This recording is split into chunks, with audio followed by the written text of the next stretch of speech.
Welcome to Femme Parler Podcast, where we are unpacking opinions and changing destinations. I am your host, Shirley Altador, where each week we will chat about how to rise strong out of all types of obstacles that come with relationships. Through personal life experiences and discussions ranging from infidelity, trust, forgiveness, sex, heartbreak, self-love, and so much more. I am passionate and obsessed to provide guidance to every woman to create a better life. Let's dive in, pull up a seat, make sure you're cozy, and get ready to be challenged and encouraged while you learn. With me, your virtual girlfriend.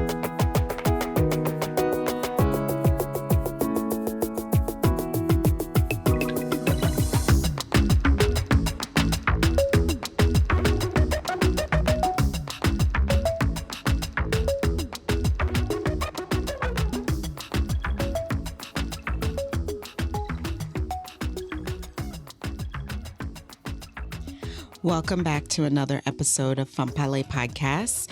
We have a special guest with us today. Letica is a business mindset coach dedicated to helping women get their mind right so they can see the success and fulfillment they desire in their lives.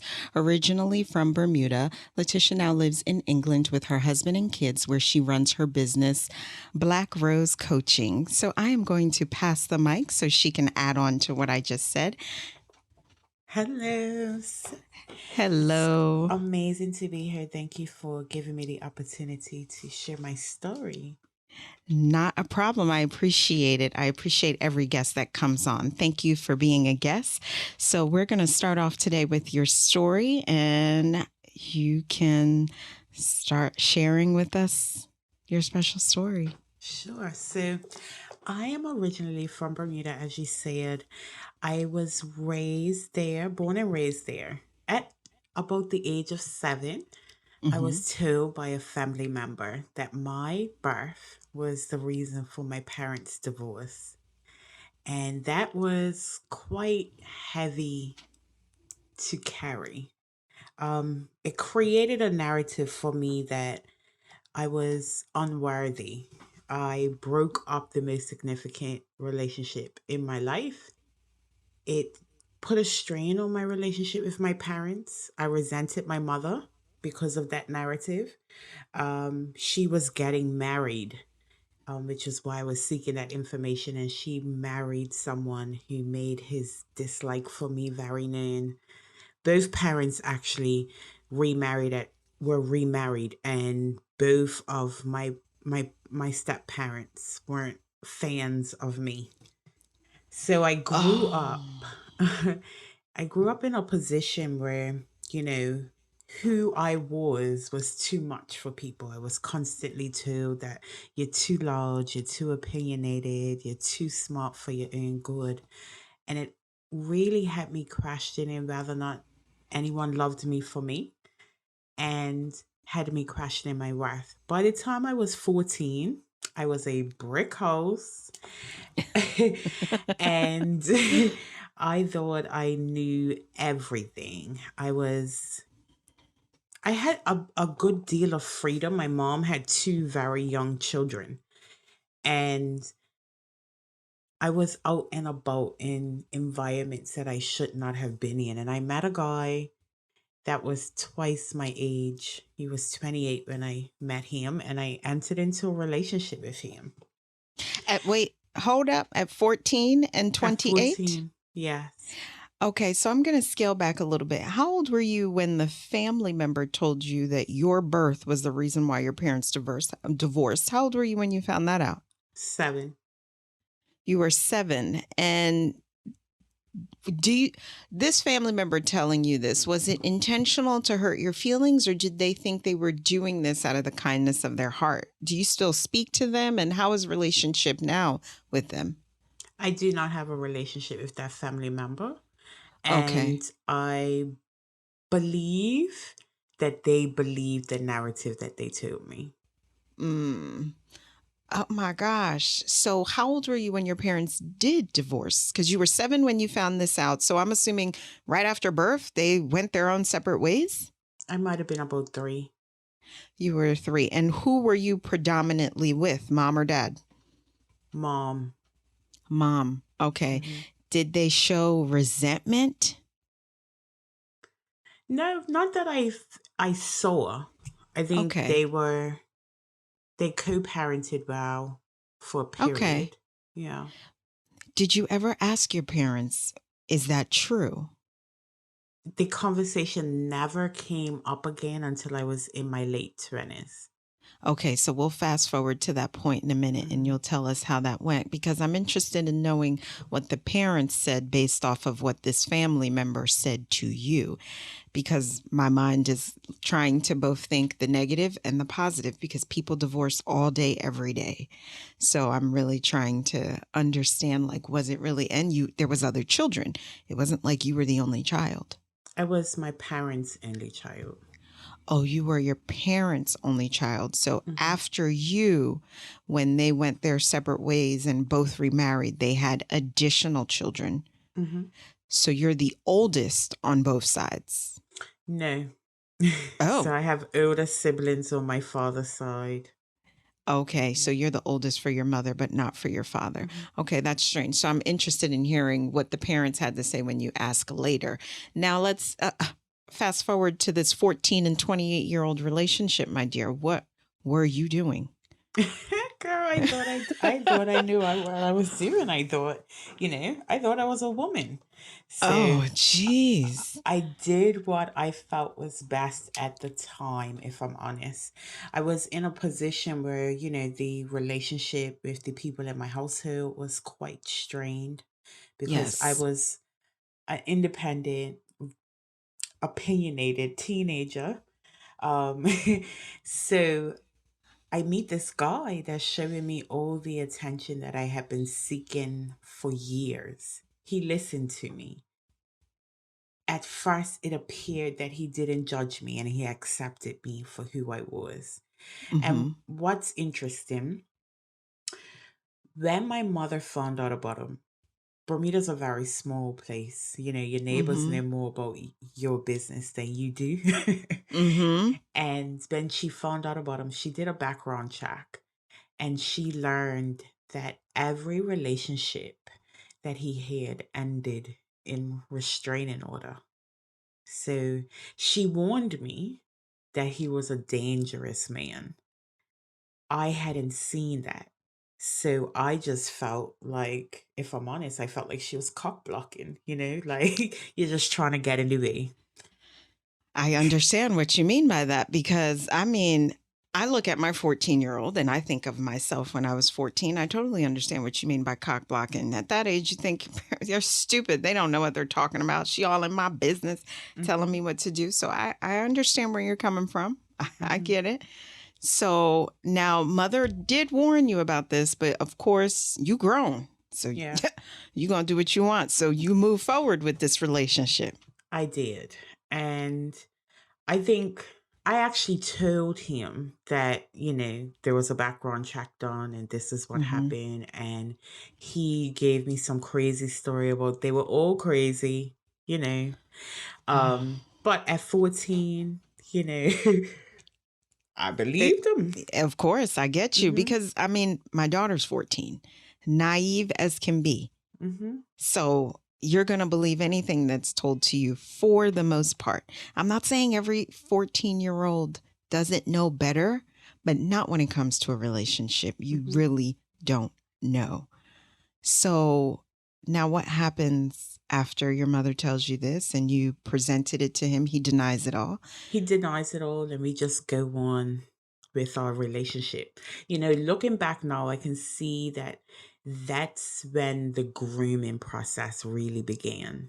Mm-hmm. He started feeding me a narrative, I'm the only person that loves you. Your parents don't even love you. In that process, and I would say within the first year of my relationship with him, I attempted to commit suicide because my mother's husband was mocking me one day. And I was like, I can't take this anymore. I'm just going to kill Mm-hmm. myself. And he was like, oh, you are? Well, let's see it. He called my sisters into the kitchen. He called my mama into the kitchen, basically laughed in my face as I took a handful of pills and ran out of the house. And I remember my mom being very mad at me for trying to kill myself, but me also being just as angry with her because she did nothing to stop me. She ran after me to take me to the hospital, but in that moment when her husband was mocking me, she did nothing. And, you know, the man that I was with was my safe haven, you Mm-hmm. know? I was able to go and tell him how I truly felt. There were Mm-hmm. times where I talked to family members, but their alliance will always be with my parents. So no matter what I say, I am the child. And my feelings were discounted quite often in certain circumstances. After I committed suicide, there was a period I went to live with my father. And I was told by him that his wife doesn't want to raise another child. So I have to go back to that toxic situation. So by that time, I was very, very angry. And I had Mm-hmm. this man telling me, I'm the only one that loves you. I'm the only one that cares about you. And you kind of owe me for that. When I was 15, just before I was 16, he choked me for the first time. And I knew, I mean, I might have been slightly naive, but I knew that that wasn't a relationship that I wanted to be in. Mm-hmm. At that time, I was spending a lot of time up his house. So I had clothes up his house, I had my belongings up his house. And I remember packing a trash bag after someone in his household pulled him off of me. And I laughed because I knew that no man should put his hands on me. But I'm Gotcha. going back into a situation where I'm not happy there. Um, and it seems weird when I say going back because, I'm not even 16 at this point, but I was given a lot of freedom. Uh, I used to come in 10, 11 o'clock at night and not really questioned. So for me, it was going back to there because I didn't spend any time there. I bathed and got dressed. And that is the only time that I was truly in the house. That's interesting to hear you say that because as an island girl myself and as Haitian, that was unseen of back when I was growing up. And even though I was growing up in the States, even in Haiti, no, you don't know. The parents basically in our home, and even when I was growing up, and I know when I was growing up from what I visually seen, your parent is superior, you're inferior, and the home is a dictatorship. It's not a democracy. So it's interesting from Bermuda, I'm sorry, that you as an island girl, it was like you could go as you please. It's crazy to hear you say that because I thought all islanders were like strict and you don't do this, you don't do this. And it's what I say. And I'm like, I could never. I wasn't even allowed to go to the movies. Girl, I had a job at that time, so it was kind of job. easy to cover up what I was doing. I'll just say, oh, I was Okay, working, right? So, I see. yeah, it wasn't like I just didn't come home. There were reasons given. I would either be at Oh, someone's okay. house or I'm working, but I had a lot of independence. Gotcha. And it wasn't really much questioning because they just took your word for what you said. I'm pretty sure my mom knew I wasn't telling her the truth. Okay. Okay. But So I, you I hung think out she a was in a lot. place, yeah, I was. She was in a place where she wasn't going to constantly fight with me.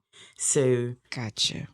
I did what I Gotcha. wanted to do. And if there were Gotcha. consequences, we'll deal with that later. That was my Later. attitude. I didn't, she could have managed me with a steel rod. I Oh still would have my. done what I wanted to do. And I'm being honest Gotcha. with you. I gotcha. And this is what I Mm. respect. This is what we're about Mm. here. So now this man chokes you. You know it's wrong because like you said, it doesn't matter what age you are. You know, it doesn't.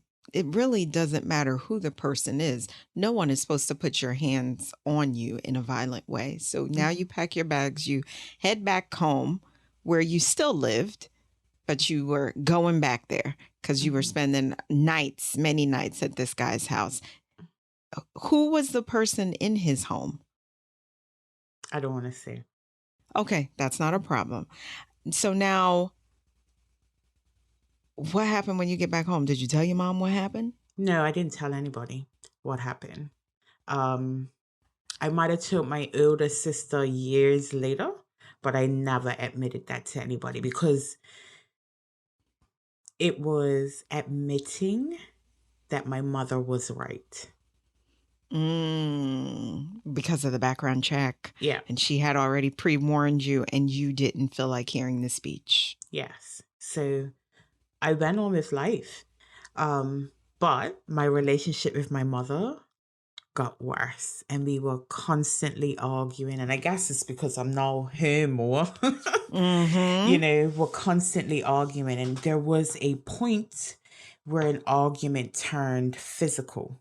I put my hands on my mom. Oh. And, you know, I regretted it afterwards, but I felt like in that moment I was defending myself. Mm-hmm. Um, I was 17 at this point. Okay, so And now a few years yeah, have gone by. A year, because you left at yeah, 16, just before come back. 16. So it's been about a year. Okay, and now Um, is this guy completely out the picture? You at the time packed he your was bags? completely out the Okay, picture. okay.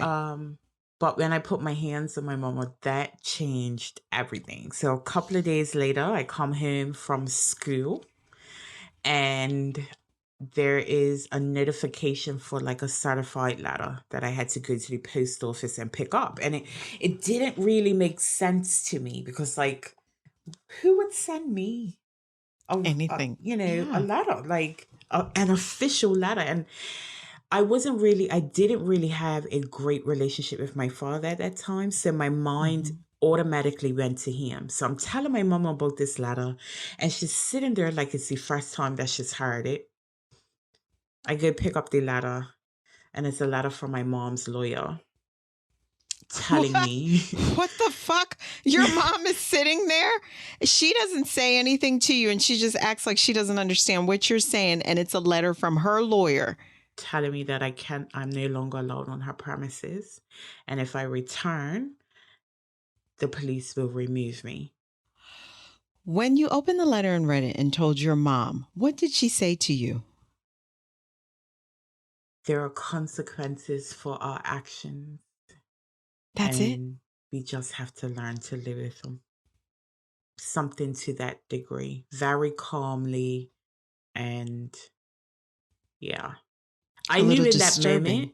that it Uh-huh. wasn't her. I knew in that moment that she was probably forced to do it by the man that she was married to. Okay. Okay.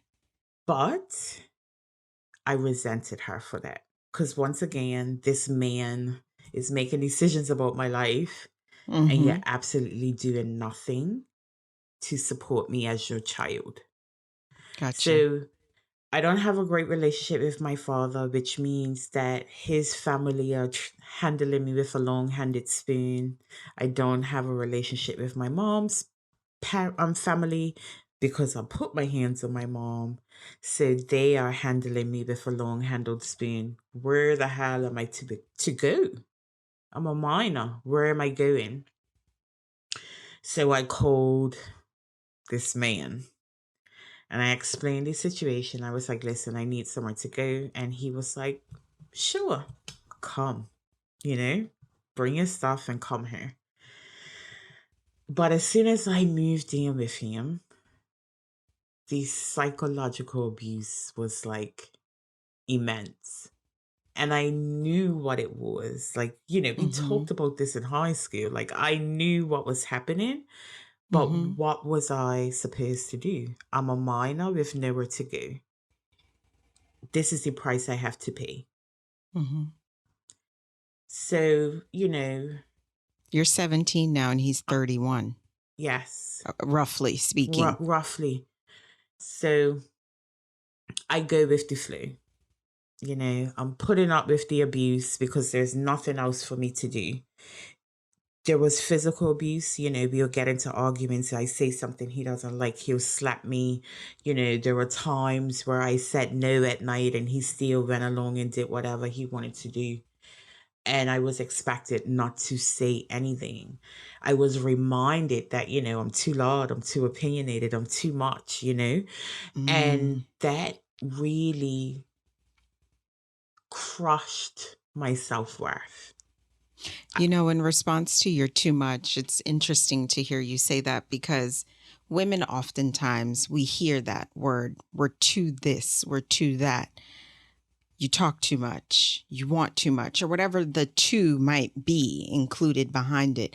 And I remember my therapist said to me a while back, he said a simple thing, compared to what?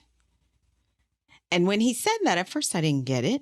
I was like, what do you mean? He says, what are they comparing you to when they said you're to this, to that, compared to what? It took a while for me to really grasp what he was trying to say. And then after me thinking it, I realized the point he was trying to make. At the end of the day, it's just somebody that doesn't know how to deal with your personality. That's it. So they're pulling excuses and you're to this, you're to that, you're to this, because someone who truly compliments you and can deal with you, you're not going to be too much for them. But when that person doesn't know how to deal with you, doesn't know how to speak to you, doesn't know how to soothe you, you're going to be too much for them. Mm-hmm. And it's interesting to hear you say that. And I learned that a long time ago. As compared to what? What am I too much of? What? Your foot, your mom, your dad, your this? Who are you comparing me to? Mm-hmm. It's interesting to hear you say that. Now, I wanted to ask you, did you lose your virginity to this man? No. Okay, so you did not. And was there sex involved the first time, or the sex didn't start till the second time around? It was sex the whole time. Okay. All right. So that wasn't new. It was just more, he was just forcing himself upon you now that you were legitimately living there. Mm-hmm. Okay. So now, are you going to school? Are you seeing your siblings at all? Like, are you seeing your mom?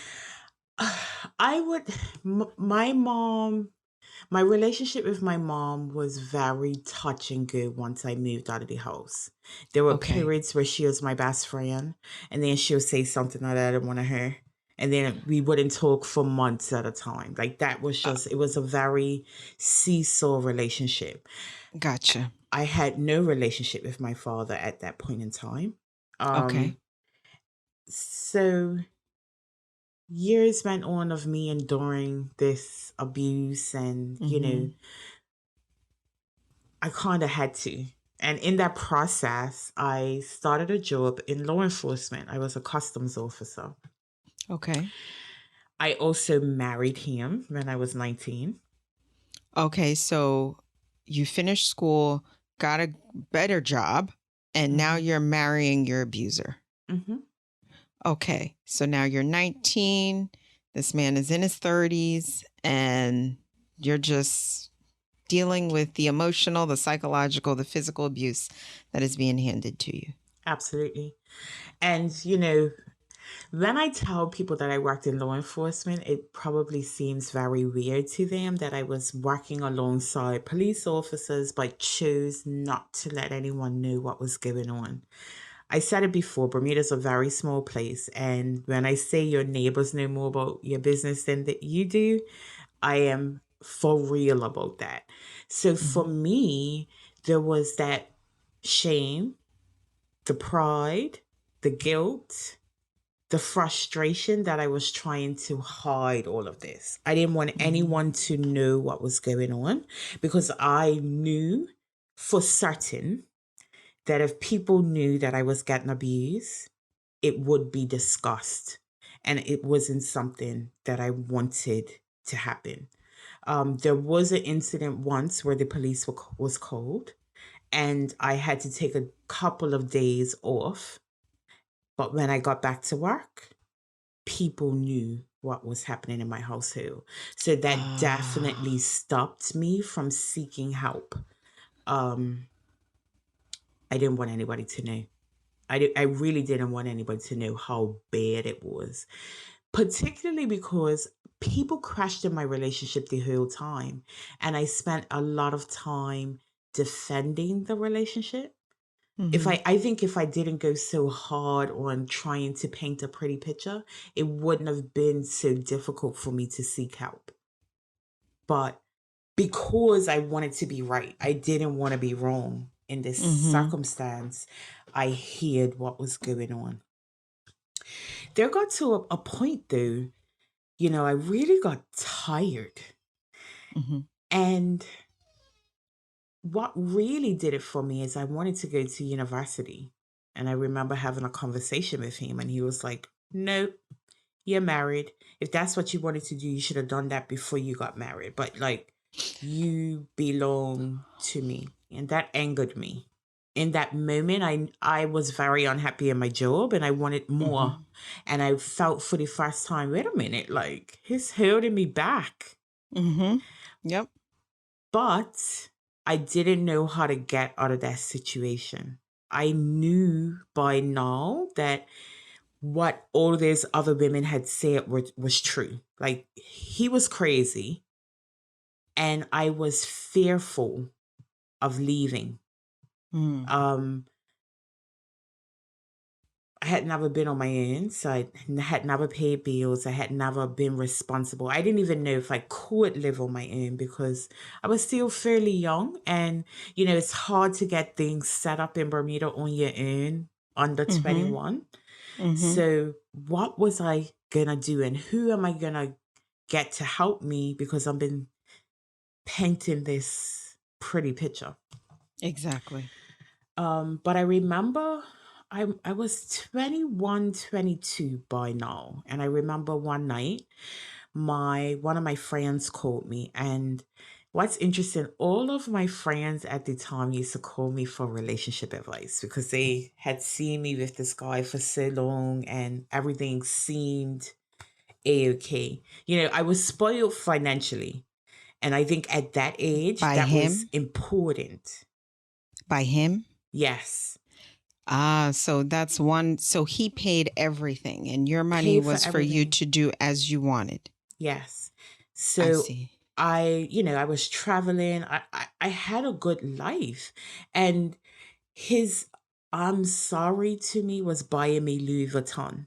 So like I had almost $20,000 worth of Louis Vuitton. Like I felt that okay, I'm going through this, but life looks good. You know what I mean? Mm-hmm. Like I can get up and go on an airplane whenever I want to. I can go shop. That was what was important to me at the time. So Mm-hmm. although I was dealing with this, I was very comfortable. But this night when my friend called me, she was telling me about an abusive relationship that she was in and wanted to know what she should do. And I remember picking up a book I was reading. I still read it actually, just for Mm-hmm. today. It's a daily devotional by Ian Levendant. And I randomly picked up the book, randomly opened the page, and I read a passage to her. Um, to inspire her. You got to put yourself first, telling her all this gibberish that I wasn't living by. And the passage talked about people are in our lives for a reason, a season, and a lifetime. And the Mm-hmm. reason why our interpersonal relationships do not work is because we try to keep someone in our lives for a lifetime that was only meant to be there for a reason or a season. And as I'm reading this to her, I felt like a sinner in church, right? Like, I can't admit it to her, but I was like, well, damn, this is exactly what's happening here. Like, I can't make this relationship work because I'm not supposed to be with him. I'm not supposed to be here in this situation. Mm-hmm. That was significant because that night my husband came home drunk, very angry because he had found my cell phone. In my cell phone was some messages from this guy that was showing me attention. And attention was still very important to me. So I'm in this abusive relationship with this man that I've been with essentially since I've been 14. I don't get attention. I don't have the attention that I need in this relationship. So someone else comes into the picture to show it to me. You bet your boots they're going to catch my Yep. eye, right? You're going to soak it all up. Yeah. So he confronts me about it. I don't know if anyone else who has experienced abuse can say this, but when you have episodes, you kind of know how bad they're going to be just by What the you lead say? up to it. Say the word one more time. When you have An episode with somebody, like an abuse, gotcha. a flare up. Got it. You kind of know if it's like a pass and like he might slap you or punch you. It might be a quick argument. It might be something that will go on for a night. And I had experienced nights of torture, right? But there was something in his eye that day that I knew whatever is about to happen, is going to be very, very bad. And I remember running to the landline and I called my mama and I said as quickly as I could, you need to come get me. You need to come get me right now. He pulled the landline out of the wall, like the fan out of the wall, the cord out of the wall. He was angry and he told me, the only way you're leaving her tonight is in a body bag. So, okay. So the first person you decide to call is your mom. Yeah, she was the closest person to me with transportation. Okay. Now, because he found your phone and these messages in there, he was going to kill you that night. Did your mother come in time? Yeah, so I'm alive. Oh, bless Yes. Mama's heart. So even through everything, your mother came. Yeah, she came. I mean, but there's so much more to this. So There's so much more. Okay, we're not going to spoil. We're not going to spoil. Mama came for that moment, and that was what was important. So she came and picked you up. You got your shit and you left. Yes. Now, you got married to this man at 19. How many years had gone by now since we're at this date where he told you what he told you? 3.5 years. Oh, so it had been some time. Some time had gone by. Okay. So now mom comes get you. Well, what happens? That's quickly. Oh, before she there's comes. more to this. Oh my gosh. So we were living with somebody at the time. Our house had gotten destroyed by a hurricane. So we was staying with someone. And I think I got slightly complacent living there because we were in someone else's home. The abuse had to be undercover. Gotcha. The person we were living with was not him at the time, though. And he barricaded me into the bedroom. I realized that he had a knife, and I fought him for my life. Everything happened in a blur, and I always recount it as almost like a third party, like it was an out of body experience. I remember the fighting. I remember him come lunging at me. I remember all of that as if I was watching a movie. And I didn't actually process that I had been stabbed until his friend burst into the room. So he tried to barricade us in this room. We didn't actually realize that his friend had come home and heard all of the commotion. So he broke into the room and I managed to run out of the room. I processed heat. He stabbed me in my arm. He stabbed me right underneath my breast. And I never processed pain in all of this. I processed the heat of my blood running down my body. 2 stab wounds. 2 stab wounds, and I did not know, still didn't know. Like I saw blood. I saw blood, but I never felt pain. So I run into the living room and I fall onto the couch, and he ran after me and straddled me, trying to stab me. And The friend couldn't keep him down. not at that point. I'm on the couch and I'm dodging. It was like Matrix. I say it and I laugh, but it was unbelievable that he was still trying to stab me. His friend pulled him, off of me, eventually, and then I was put out of the house. It was raining that night. Outside of the house, there was no grass, so there was like mud. That's like my most vivid memory is the mud. And I wasn't outside long. My mom pulls up in her car. Okay. When he realized that somebody was coming to get me, I don't think he realized it was my mother. He started throwing stuff, like my belongings, out of the window into the mud. Okay. So I'm trying to pack the car. And one of the things that he threw out was this bag that had contained, I would say, about 60% of my Louis Vuitton. Gotcha. I know that he didn't do that on purpose because although he had given them to me, it was always the first thing that he would take back if I angered him or something like that, right? So as soon as I saw that bag, it was like, let me get that. That's and put my it money. in the car. Exactly. But then he realized that he had thrown it out of the window, and he comes outside, knife still in hand, and begins unpacking my mama's car, trying to find these Louis Vuitton bags. In that moment, I was ready to fight him for these bags. That was what was important in that moment. Not that there's blood running down me, not that my mom is like hysterical. I wanted those bags. I felt like I earned them. They were mine. You know what I mean? Like everything else that I've been through, the least you could let me walk away with is these bags. But my mom was like, get in the car, get in the car, get in the car.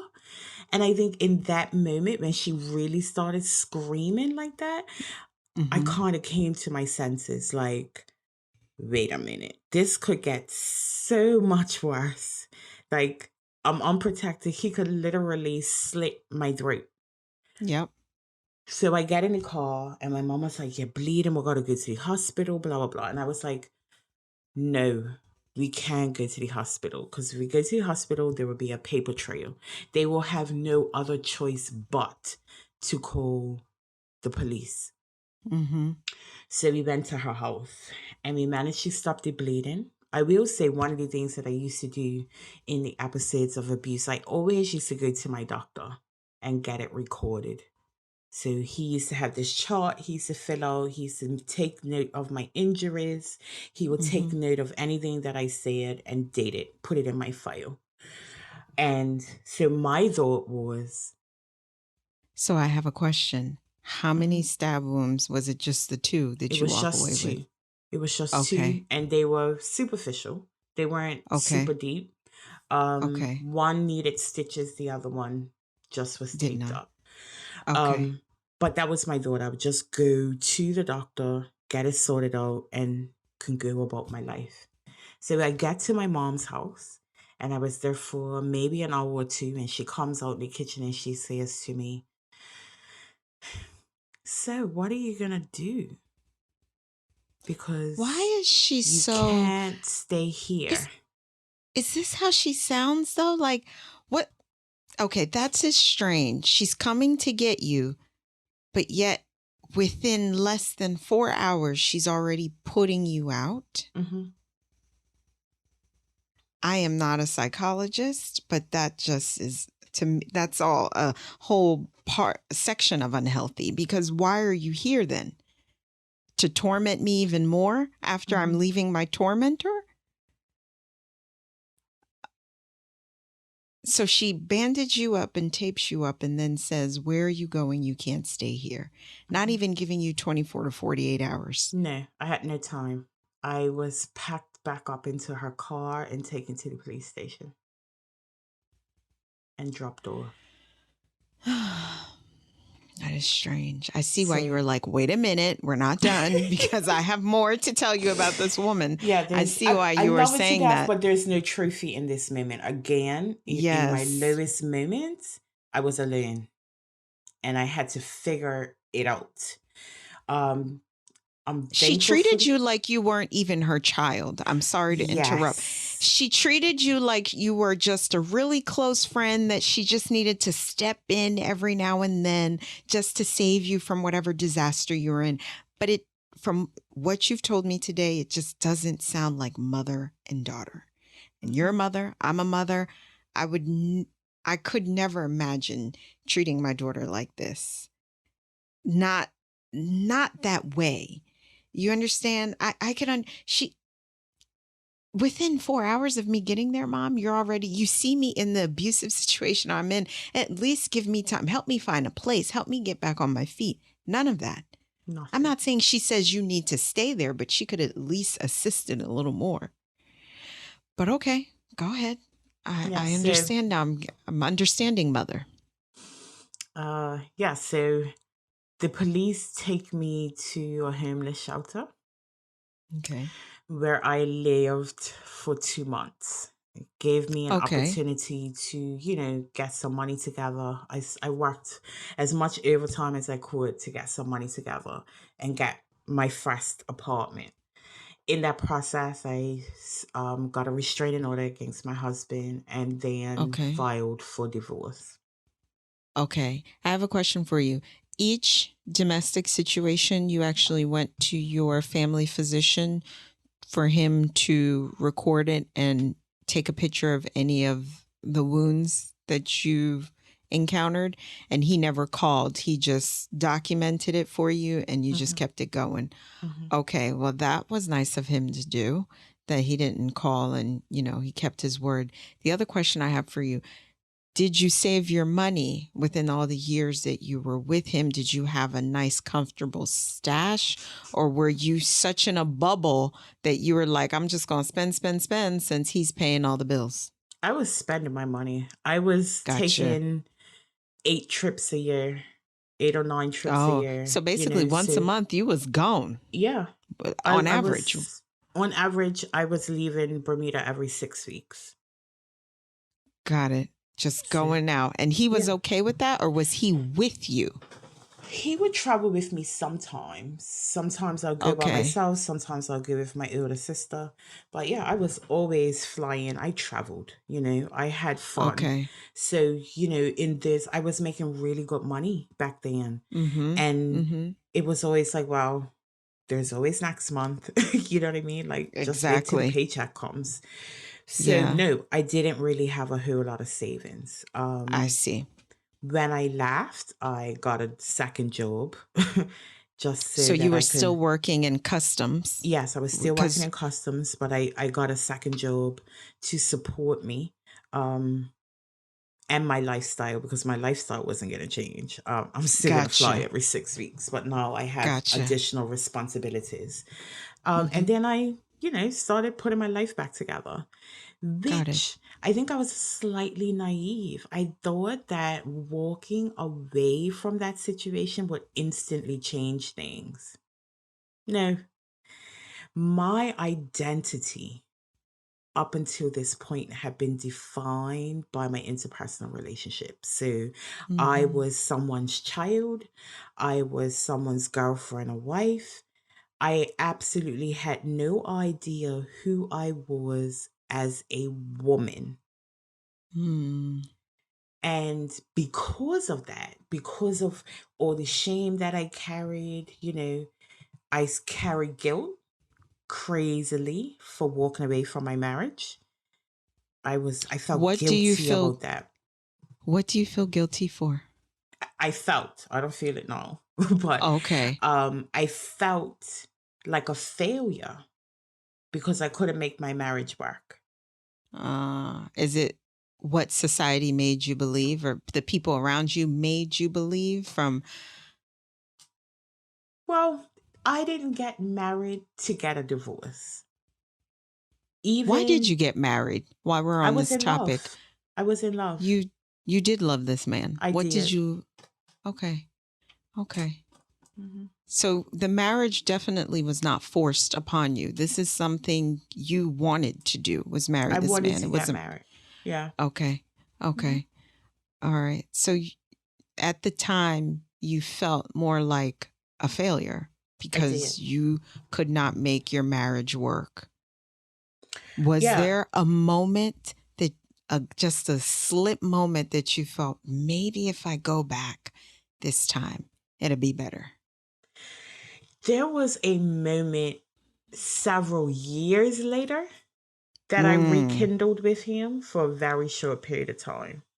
There was a tragedy in his family, and I guess I kind of felt bad for him. And in that moment, it was like, hmm, maybe like years have passed now, maybe something can work. But I found out real quick, no, nothing had no. changed. Okay. You Nothing woke had up. changed. Yeah. And Okay. I definitely was in a different space. Like I had been on my own. I was very independent. Like you cannot control me now. You know what I mean? So Gotcha. yeah, there was a small period of time, but in between that, I was a man eater. And I say that and Mm, laugh, right? But I felt that that was my power. I got it. didn't realize then that that was just me covering up my pain.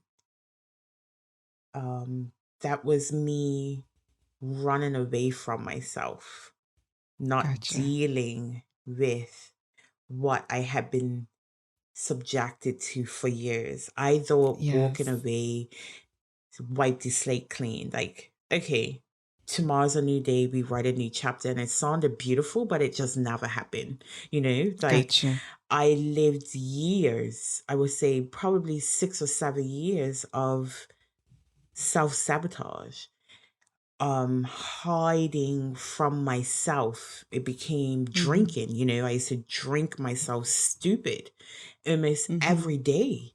And I'm not talking about like wine. I was drinking scotch. I used to Heavy. carrying a flask of scotch around with me because there Oh. was no point in time that I wanted to be sober. I used to go work drunk and people like crack jokes about it, but no one really knew what was going on. I never wanted a moment Mm-hmm. alone. And I'm an introvert. Like I have a big personality, but I'm an introvert. But during those times, I never ever wanted to be alone because that meant facing myself. Yep. It's So, hard for people to do that. mhm, So I'm glad you bring that up. Many people don't want to face their own personal demons that they need to deal with. So they find ways to, if they're introvert, to be social when they're really not social people, or just to be around people so they don't have to think on their mhm, own or be by themselves. mhm.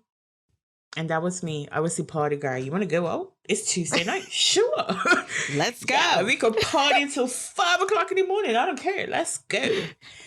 But that in itself created more problems for me. I entered into way more toxic relationships, actually. Mhm. Um, yeah, I'm not being abused now, but I am getting into relationships with men that are absolutely not emotionally available in any Mhm. sense of the word. Gotcha. Married men that Mhm. have addiction problems, Mhm. and that became my norm where although there's no abuse, I'm still putting up with so much. I'm crying myself to sleep at night because of the relationships that I'm in. One of the relationships, my Mhm. last relationship, I will say. When you say your last relationship, you're talking about before your husband presently. That's what I No, wanted to talking ask you. about my relationship with my husband. Oh, the one now? Yes. Oh, okay. Okay, go ahead. So I met him And actually, when I met him, I was in a really, really good place. Like, this was the first time in years that I was focusing on myself. I Mhm. wasn't, it was the first relationship that I can say that I entered into without need. Gotcha. I wanted someone by my side, but I wasn't running away from something. I wasn't, you know, I didn't need them to solve a problem for me. So for me, I entered into the relationship with really good intentions and things went really well. Like the first year of the relationship was like movie. It was like storybook romance, And I was like, finally, Oh. finally I've got it right. But then one of his family members died. And Okay. I noticed a very quick change in his behavior. Fortunately for me, or not so fortunate, whatever, however you want to look at, the relationship that I was in prior to this, Hmm. the guy was a cocaine user, heavy cocaine user. So I had an idea of addiction. I was still slightly naive to things, but I knew when I saw his behavior change that drugs was involved. And I questioned him about it. He lied to me initially, but then he admitted that he had relapsed on crack cocaine. Oh my. That, I And mean, because the relationship was like so spectacular, I wanted to help him get it, hmm get it together. When I say I was still slightly naive, it was okay, his grieving. So as soon as he stops grieving, all of this will end. got, Like I had gotcha. convinced myself that it was something that he would decide tomorrow, I'm not hurting anymore and will stop Gotcha. using. Gotcha. But that didn't happen.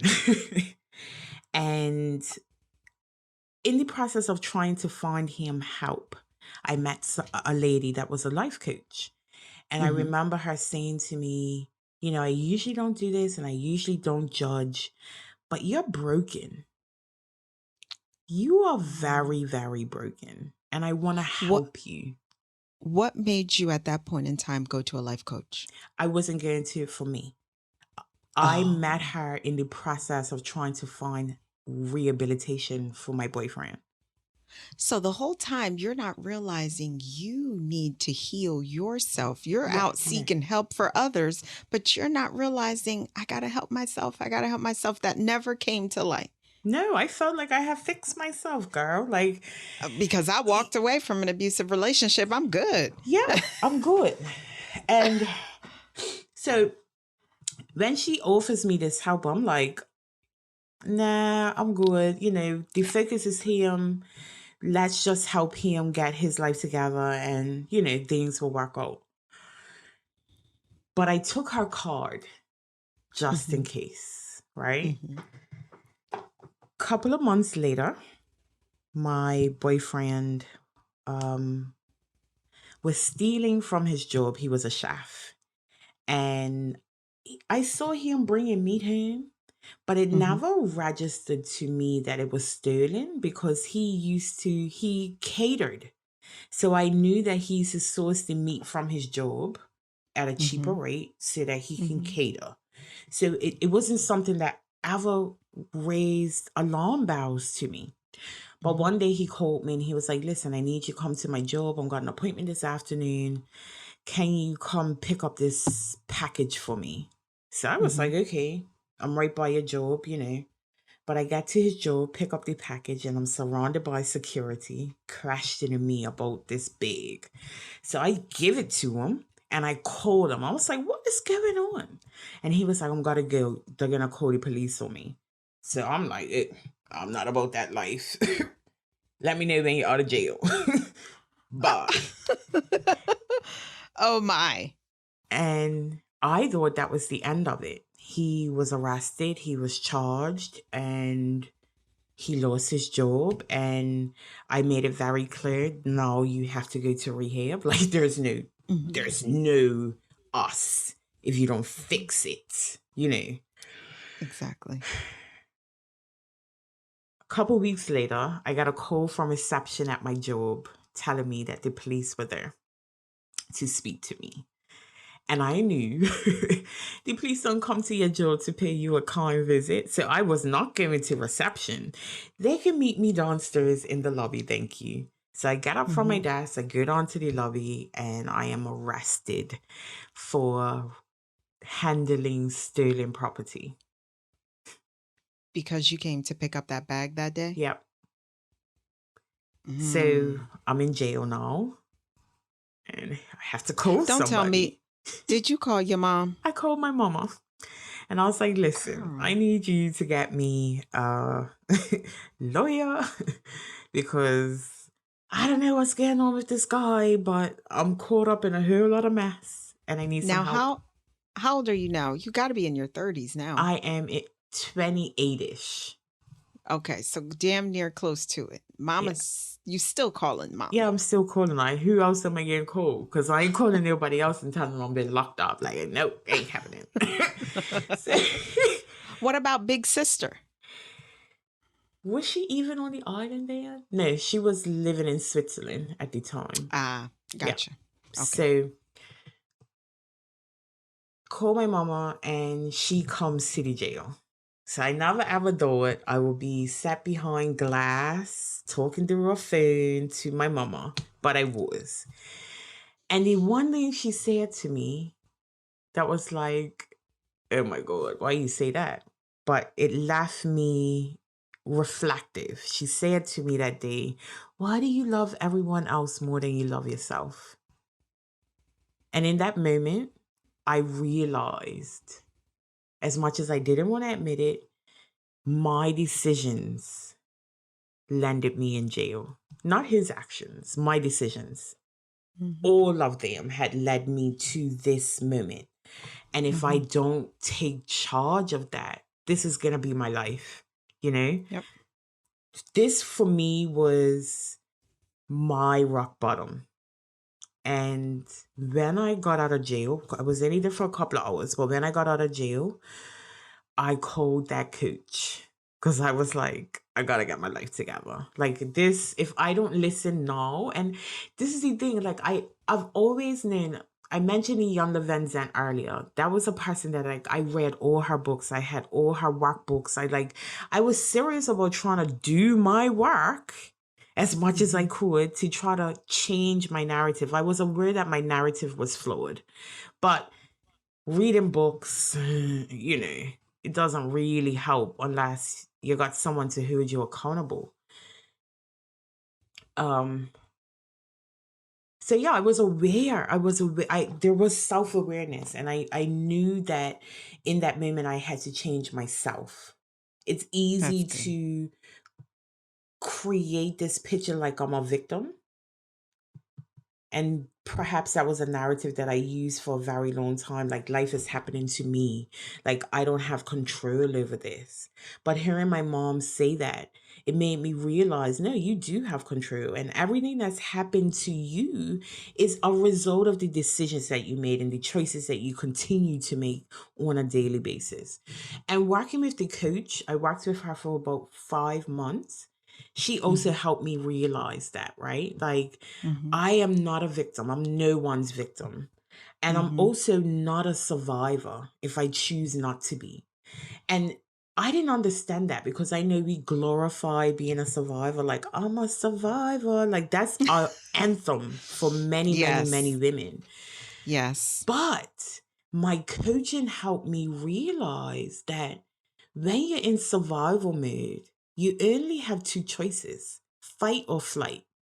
You're in a constant state of stress because you're not dealing with what you actually have to deal with. You either are looking at the world from a point of view where you're fearful, or you're looking at the world from a point of view where you're resentful.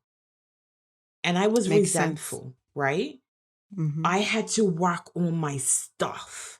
And I had to learn how to move out of survival mode into thriving, into thrive. Like I moved from a survivor to a thriver by Mm-hmm. allowing myself to process my experiences, allowing myself to forgive myself and accept myself. Because while all of these things that I've told you, and there's so much more, were tragic, they were like, this is tragic. This is tragic stuff that I've been through. But that doesn't define me.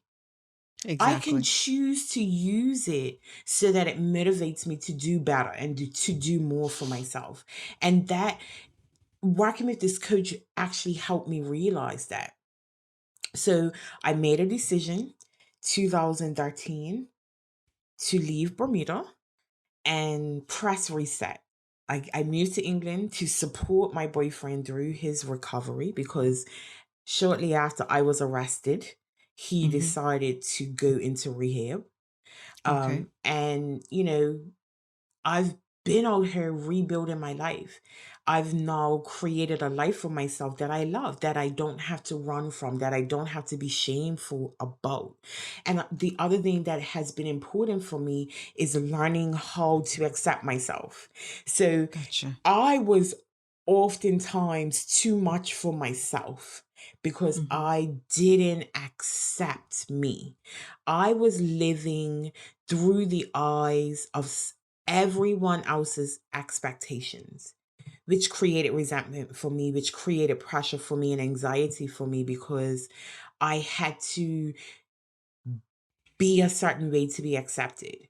And when Mm-hmm. I got to the point where that acceptance no longer validated me, Mm-hmm. that was huge. So now, this self contained hurricane, as I call it, I tell myself and I tell the people that I work with, I'm too loud because I've got a story and I have the opportunity to speak for those who can't speak for themselves. I am too Exactly. opinionated because I am not fearful of having the difficult conversations that no one wants to hear. And I am too Exactly. smart for my own good so that I can serve the women that I was meant to serve Exactly. through the coaching and everything else that I'm looking to do. Learning to accept myself for who I am. And my business is called Black Rose. I talk about having thorns, having these flaws that we do not accept, we do not embrace. Mm-hmm. Those things, yes, they can be worked on and polished and, crafted in a way to always serve us. Mm-hmm. The things that make others uncomfortable about us are our unique gifts to the world. And when we can Exactly. learn to embrace that, that's when we start making an impact. So your life changed in 2013. Yes. And it's just been a consistent journey upwards. When I came out here, I focused on my career. I Mm-hmm. worked my way up the corporate ladder in a very short period of time. Had I stayed in That's Bermuda, good. that too muchness would have kept me right where I was. But I came out And here and I learned how to utilize it for myself. I walked away from a 14-year career in March to pursue coaching full time. But when I walked away, I was managing a medium-sized international team. I spent gotcha. the last 5 years building business units for the company that I was working for. I was a one-woman department, and Mm-hmm. people knew about me because I made an impact. They were intimidated by this strong foreign black woman. But for me, that was huge because there was a point in time, even in my career, I questioned whether or not I was doing the right thing because I'm too much for this environment, you know? Exactly. Exactly. And it seemed like you always tried to keep the exterior surface together so others wouldn't question you. Mm-hmm. Throughout your whole entire life, when I'm listening to your story, behind closed doors, you're the prime example of we have no idea what she was really truly going through. But the exterior surface, you made it seem like things were great. When you were married, you made it seem like things were great. Friends were asking you for friendship, for relationship advice, not realizing she's going through her own storm. When you walked away from that and you were living on your own, you still tried to maintain that exterior surface like everything was always okay. Mm-hmm. But truly, you knew it was not. No. Now, boyfriend came to England with you, and he's doing well right now. He's Yeah. upgraded from boyfriend to He's my husband. husband. He's my baby daddy. And he has been clean for 8 years. So That is a blessing. That's great. That's great. I love to hear the triumphant stories from the dark times. Now, how is relationship with mama? Is it still a roller coaster? no. We spent some time after I left Bermuda reconciling, and what had to happen, we had to separate our relationship. When other people and other presences were involved in that our relationship, that's when we had problems. So Okay. I had to get selfish with it. I don't want to hear about my sisters. I don't want to hear about your husband. I don't want to hear about nobody. When we talk, it's about me. And Gotcha. she took ownership for, some of the things that the impact that her decisions had on me. And that was big. Gotcha. The reason why I don't have a relationship with my father is he never took ownership for the decisions that he made that impacted me. So I just needed her to acknowledge that she made mistakes. Gotcha. Gotcha. And I got that. And we've been working on our relationship. That's I talk to great. like 3 times a day, It's a Oh, that's great good. So, relationship now. and I have to say, the relationship was strange between you and mama, but mama always stepped in when you truly, seriously needed her, which is what a parent is supposed to do, Mhm. especially when as you get older in life and you have to make your mistakes to learn, but mama always stepped in when you called and you really needed her. She came because I'm assuming she's the one that got you out of jail. No, they end up never pressing charges. It Okay, was a so that fishing was good. expedition. Okay, very good. That's very good. So, my one question before we end today, when you finally ask her, was she the reason that you and her father got divorced? What did she end up telling you? That narrative was a result of someone's narcissism. Mm, okay. And whose narcissism? My Was it the father's. person? Your father's. Okay. Did your father, j- let me ask you, did he not want children and the pregnancy was not planned and he just didn't know how to deal and he walked away from your mother? I don't really know the whole circumstances.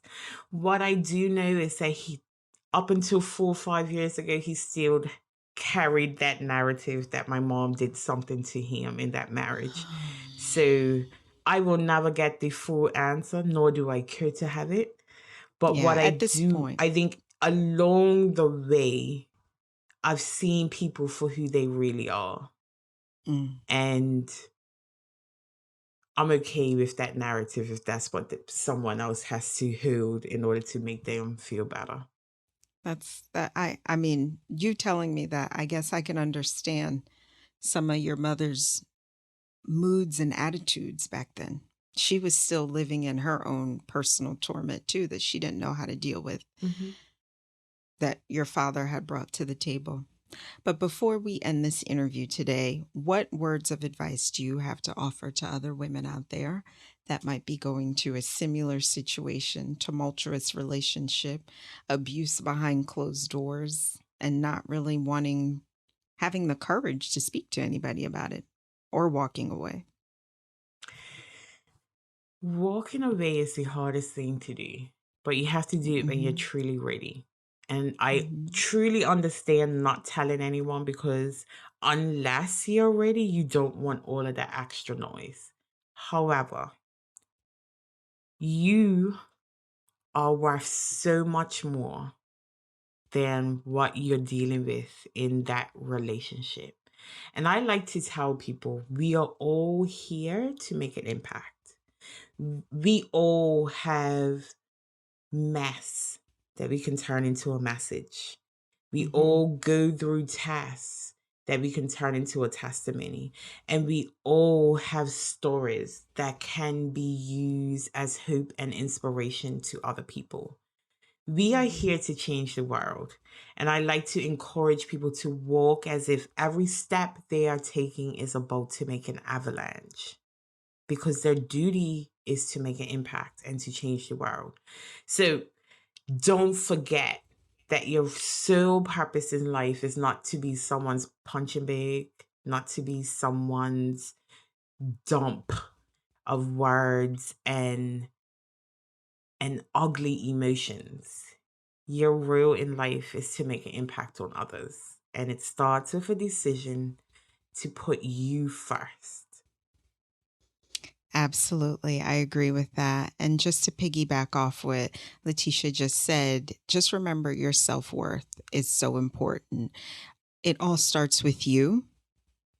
And it is easier said than done. As she said, walking away is not as easy as society tries to make you believe. I was told that no matter what abusive situation you're in, there's something that's holding you hostage that you have to figure out how to let go. You're finding some type of significance in that relationship, which is making you hard to walk away. So for anybody out there that's listening to the podcast that might be going through God knows what behind closed doors, and you're trying to keep that exterior surface as solid and as prim as proper as you possibly can, just remember that you're not somebody's dumping ground, as she just said, and you will figure out what's the best escape plan that you need to create so that you can walk away from the situation that you're in. So as we end today, I always want to say thank you for listening. And as always, love yourself, voice yourself, and be yourself. Until the next podcast, guys, have a great day.